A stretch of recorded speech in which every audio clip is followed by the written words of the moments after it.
अस्सलाम वालेकुम, welcome back. कल रात ही मुझे एक लेडी का डीएम आया और वो मुझे बोल रही थी कि हमारे घर में मेरी सास का बहुत होल्ड है। यानी वो अपने ससुराल के बारे में बात कर रही थी इनडायरेक्टली। तो आप अगर मेरे कमेंट्स में देखें तो मेरे कमेंट्स में ऐसे भरे पड़ी हैं लेडीज़ जो अपनी ससुराल के बारे में बात कर रही होती हैं कि मेरी ससुराल ऐसी है, मेरी सास ऐसी है। कोई कह रही होती हैं कि मतलब ये कि हम अपनी मर्ज़ी से कुछ कर नहीं सकते। वाकई में ही ऐसा है हमारी सोसाइटी में यार। तो यार इसका क्या हल है कि जब हमारी शादी हो जाती है तो अब ज़ाहिर है हमने इन लोगों को ना चाहते हुए भी कबूल तो करना ही होता है, चाहे कुछ भी हो जाए। तो ये तो सबसे पहले तो आपने अपने माइंड से ये चीज़ निकाल देनी है, इनके बारे में सोचना कि यार मैं किस तरह इनसे छुटकारा हासिल करूं। छुटकारे का कोई हल नहीं है, आप लोगों ने इन लोगों को डील करना है।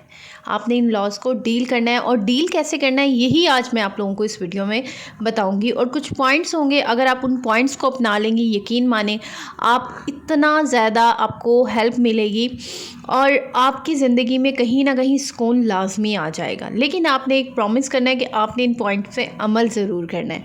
तो चलो यार अब मैं आपको बताती हूँ कि वो इम्पोर्टेंट पॉइंट्स कौन से हैं। Recognize what your role is in the family, कि सबसे पहले तो आपने ये देखना है कि यार आपका इस फैमिली में रोल क्या है।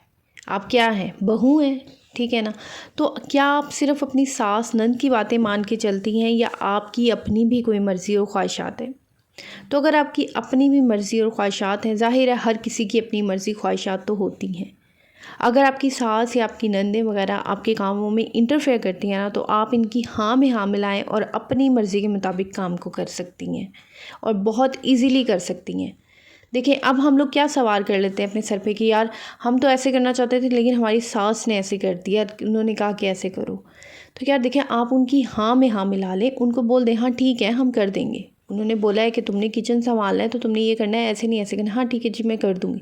लेकिन देखो करो अपनी, लेकिन उनकी हाँ में हाँ मिलाओ, लेकिन उनकी ऐसे हाँ में हाँ मिलाओ कि आपकी अपनी ख्वाहिश भी मर्ज़ी भी पूरी हो जाए और उनको भी ना फील हो ये चीज़, ठीक है। अब यहाँ पे सेकंड नंबर पे आ जाता है स्टॉप ट्राइंग टू प्लीज़ हर। सबसे पहले तो आप ये खुश करना छोड़ दें, बंद कर दें। देखें आप जितना मर्ज़ी अच्छा खाना बना लें, उन्होंने आपके खाने में नुक्स निकालना ही निकालना है। आप जितनी मर्ज़ी सफाई कर लें, उन्होंने कहीं ना कहीं से फिर भी गंदगी निकाल ही लेनी है। तो ये चीज़ अपने जहन से निकाल देंगे, मैं अगर ये करूँगी तो शायद वो खुश हो जाएंगी। क्योंकि अगर उन्होंने खुश होना होता ना तो जब वो आपको यहाँ घर में लेके आई थी वो तभी खुश हो जाती। तो इस चीज़ को निकालना छोड़ दें अपने जहन से कि यार दूसरों को खुश करना बंद कर दें आप लोग। अब इसका ये मतलब नहीं है कि आप उनके सामने मुंह बनाना स्टार्ट कर दें, वहीं लेकिन आप वो जो कोशिश करती है, एक ट्राई करती है ना, तो वो ट्राई करना छोड़ दें। Try the grey rock method. अच्छा अब ये कौन सा मेथड होता है, इसमें ये होता है कि जो इमोशनल को रिस्पॉन्स ना करना, इमोशनली रिस्पॉन्स ना करना, इमोशनली रिस्पॉन्स ना करना, कि यानी आप अगले बंदे को रिस्पॉन्स करना छोड़ दें। अगर आप उनकी मतलब जवाब दें, उनके सवालों का जवाब दें। मैं अब ये नहीं कह रही कि भाई आप उनसे मुंह बना के अपने कमरे में बैठी रहे, नहीं, उनके सवाल का जवाब दें, बट हाँ ना और उनकी बातों को अपने ऊपर लेना छोड़ दें। रॉक पत्थर की बन जाए, उनकी बातों पे बिल्कुल रिएक्ट ऐसे करें कि आपको कोई फ़र्क ही नहीं पड़ रहा, कोई आपको फ़र्क नहीं पड़ रहा, आपको बिल्कुल नहीं असर हो रहा। क्योंकि आप जितनी उनकी बातों का असर लेंगी उतनी आपकी लाइफ डिस्टर्ब होगी, उतनी आपकी शादीशुदा लाइफ डिस्टर्ब होगी, उतना आप खुद डिस्टर्ब होंगी मेंटली तौर पर। हेल्थ भी आपकी जो है उतनी जो है वो असर, क्योंकि जाहिर है जब आप एक टेंशन ले लेते हैं, उस टेंशन में ना आपका दिल करेगा खाने पीने का, ना आपका दिल करेगा कि आप किसी से हंसे बोलें। तो इसलिए इसका बेस्ट हल यही है कि बिल्कुल ऐसे हो जाएं कि यार आपको कोई फ़र्क ही नहीं पड़ रहा। योरसेल्फ, खुद को मसरूफ़ रखें बुक्स पढ़ने में। अगर आपको कोई भी काम आता है, कोई भी स्किल आती है, आपको हुनर आता है, आप ऑनलाइन कोई काम कर सकती हैं, आप ख़ुद को बिज़ी रखें।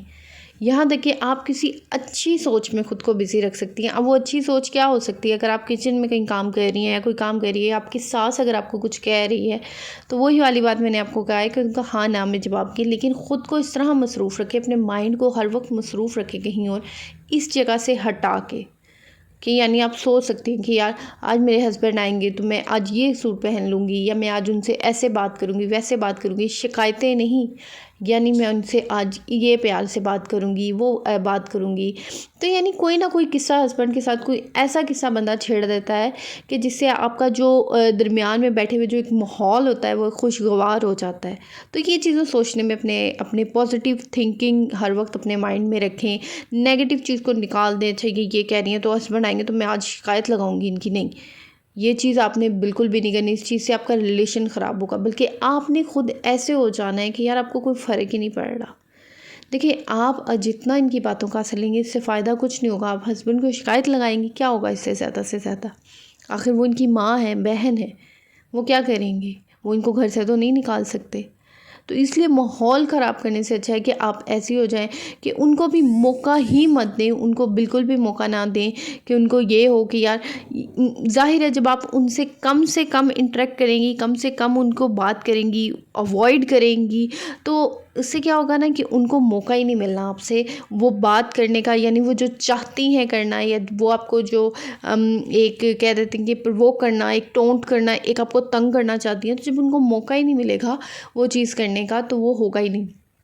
और फिर लास्ट में मैं आपको ये कहूँगी कि आप लोग कभी भी ख़ुद को अपने मायके को और ससुराल को एक दूसरे के साथ कंपेयर मत करें। हमारे यहाँ पे सोसाइटी में क्या होता है ना कि हमारी लेडीज़ क्या करती हैं, हमारे मायके में तो ऐसे होता है, यकीन माने मैंने बहुत सी ऐसी लेडीज़ देखी हैं जिनके साथ में बैठ जाते हैं हम, और वो हर मायके की हर चीज़ को कंपेयर कर रही होती हैं अपनी ससुराल के साथ, या ससुराल की हर चीज़। अच्छा नाश्ता बन रहा होता है ना सुबह, तो उसको भी कंपेयर। हमारे यहाँ ऐसे नहीं होता, हमारे यहाँ तो ऐसे होता था। किसी अगर घर में कुछ कोई न्याज नज़र हो रही है, हमारे यहाँ ऐसे नहीं होती थी, हमारे यहाँ पे ऐसे होता था। कोई मिलाद हमारे यहाँ ऐसे नहीं होती थी, हमारे यहाँ ऐसे होता था। ईद पे बकरा ईद, देखिए इससे अगला बंदा जो होता है ना वो चिढ़ जाता है। आपको मैं बताऊँ ये चिढ़ जाता है हर इंसान। बातें ही खुद ही उन अगले इंसान को चिढ़ाने वाली करेंगी तो फिर आप कहती हैं कि हमारे साथ बिहेवियर ऐसा है। तो आप ये कंपेयर करना छोड़ दें। हस्बैंड के सामने भी ये बातें मत किया करें कि यानी अब मेरी मायके में ऐसे होता है, हमारे घर तो ऐसे होता है, मेरी भाभी ऐसी, मेरी बहन ऐसी, मेरी भाई ऐसे। देखिए सबके बहन भाई सबको प्यारे होते हैं, सबको सबके बहन भाई प्यारे होते हैं। फिर वो चाहे आपके हस्बैंड है या आप खुद हैं, आपको जितने अपने बहन भाई प्यारे हैं उतने ही उन्हें भी प्यारे हैं। तो ये चीज़ करना छोड़ दें, कंपेयर करना छोड़ दें। मैंने ये देखा है कि यहाँ पे जहाँ हम कंपेयर करने पे आ जाते हैं ना, वहाँ पे रियली मतलब फिर वहाँ पे ना हम एडजस्ट कर ही नहीं पाते। हम जितनी मर्ज़ी कोशिश कर लें हम एडजस्ट कर ही नहीं पाएंगे। तो ये जो सो कॉल्ड ससुराल होते हैं, जैसे तंग करना, एक मतलब टोंट करना या बहू को ऐसे करना, ज़िंदगी अज़ाब करने वाला हिसाब आता है जो उधर यही आ जाता है कि आप उनको अवॉइड करें। अवॉइड करने का अब ये मतलब नहीं है कि आप कमरे में बैठे रहें, मुंह बना के बैठे रहें, नहीं। घर में काम करें, घर में कामों का हिस्सा लें, बढ़ चढ़ के काम करें, हिस्सा लें।